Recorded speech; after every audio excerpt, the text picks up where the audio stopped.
Hello tout le monde, c'est Gaëtan du Coders, j'espère que tout va bien et on se retrouve aujourd'hui pour une nouvelle vidéo où l'on va aborder le concept de méthode en programmation. Alors, comment va se dérouler cette vidéo? Dans un premier temps, on va voir la théorie et dans un deuxième temps, on va appliquer cette théorie dans un projet Scratch. Car la théorie sans la pratique c'est bien beau, mais ça ne sert à rien. Bref, let's go! Alors, qu'est-ce qu'une méthode? Une méthode est une série d'instructions regroupées sous un nom spécifique qu'on peut utiliser en appelant ce nom lorsque nécessaire. En gros, si vous avez une suite de lignes ou blocs de code, vous pouvez l'associer à un nom. Et lorsque vous avez besoin de faire appel à cette suite d'instructions, au lieu de tout renoter, vous pouvez simplement noter le nom qui réfère au groupe. C'est très pratique lorsque vous avez besoin de faire appel plusieurs fois à ce même groupe ou tout simplement si vous voulez y voir plus clair. C'est comme un dossier où vous pouvez y ranger une partie de votre programme. Alors, on va voir comment utiliser les méthodes sur Scratch. C'est assez simple, en fait, on va utiliser la section Mes blocs. Et donc, on va faire un petit exercice où on va créer un rectangle. Et vous allez voir qu'on va utiliser un petit truc en plus que je vous ai pas montré dans la théorie juste avant. Mais bref, ce qu'on va faire, on va d'abord commencer par ajouter notre extension stylo. Voilà. Et après ça, on va rajouter un drapeau vert.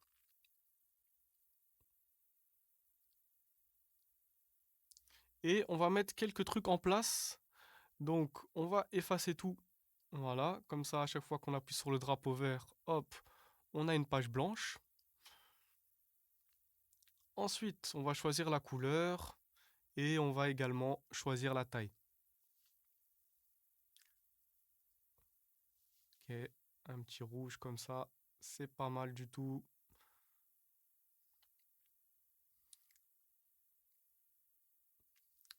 Et on va être là, taille à 2. Ok, donc maintenant on va rentrer dans le vif du sujet. On va aller dans mes blocs. Ok, vous voyez que si je vais dans mes blocs, il n'y a rien, il n'y a pas de bloc. C'est normal. En fait, si vous regardez tout au-dessus, vous avez, tout au-dessus donc de stylo, vous avez créé un bloc. On va créer notre bloc et c'est là qu'on va pouvoir définir notre bloc. Comme on va vouloir créer un rectangle, on va l'appeler rectangle tout simplement.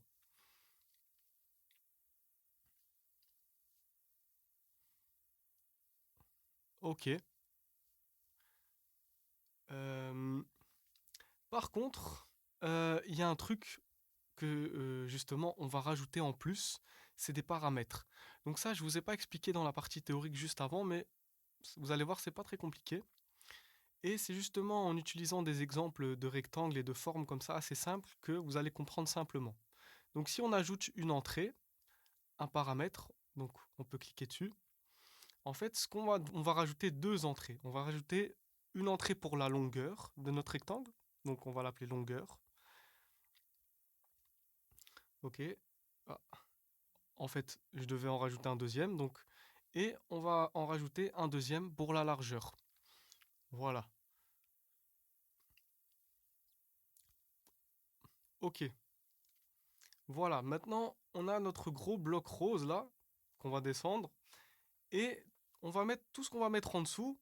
Ça va être nécessaire pour créer notre rectangle.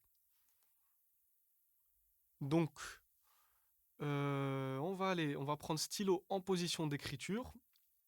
Ensuite, on va aller dans mouvement. On va prendre le bloc avancé de 10 pas.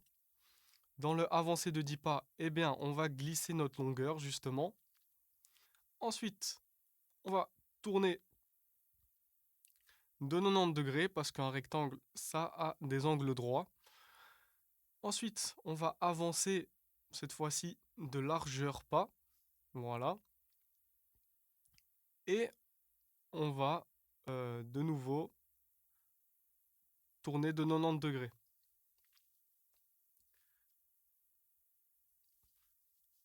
Voilà. Et ça, eh bien, on va le répéter deux fois pour avoir notre rectangle.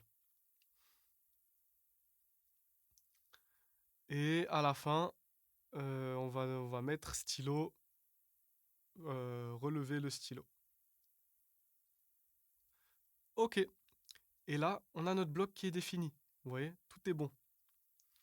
Maintenant, si je clique dessus, il se passe rien parce qu'on l'a juste défini. On lui a pas encore dit OK, let's go, tu peux y aller. Ça, justement, on va le mettre en dessous du drapeau vert. Donc, quand je vais dans mes blocs, vous voyez, maintenant j'ai un bloc rectangle qui s'est créé. Et donc, ça correspond à ce que je viens de définir juste en dessous. Et vous avez deux cases vides, vous voyez, donc ça correspond à longueur et largeur. On peut mettre par exemple justement longueur et largeur 50-50. Voilà, comme ça va me faire un carré. Et effectivement, j'ai un carré qui se forme. Et je peux décider maintenant tout aussi bien de créer des rectangles de formes différentes. Et donc, c'est en ça que les paramètres sont utiles. C'est que si vous voulez utiliser euh, en fait les mêmes blocs, mais avec des paramètres différents, changer quelques trucs dans le programme, mais pas tout. Et ça peut être très utile. Voilà. Et en fait, au lieu de tout renoter à chaque fois, vous voyez, je l'ai juste défini une fois et j'ai utilisé trois blocs. Et juste changer les paramètres. Et ça me fait ça.